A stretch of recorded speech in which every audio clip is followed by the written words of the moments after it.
How y'all doing? My name Raymond, sis. My wife done bitched at me to clean these gutters, but I done scratched them, so I'm gonna show y'all how to make some do-it-yourself gutter guards. Ain't nothing but some guards you put on your ladder, get up there and watch your wife get fatter. It ain't even gonna cost you no more than a mole hair on a moose knuckle.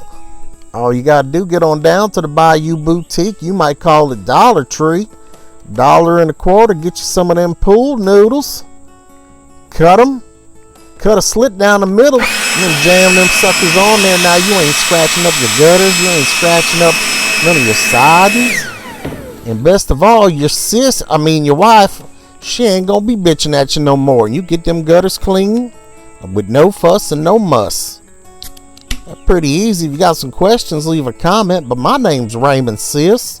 And I thank you for watching on the Silly Reviews. That's when Daddy called me over to say, "Hey Ray, won't you go and grab your fishing pole, then meet Daddy over down by the fishing hole. This ain't easy, so to the point, no time to take up. Your sister said she wants to break up. I know you're probably thinking it's because of me, but so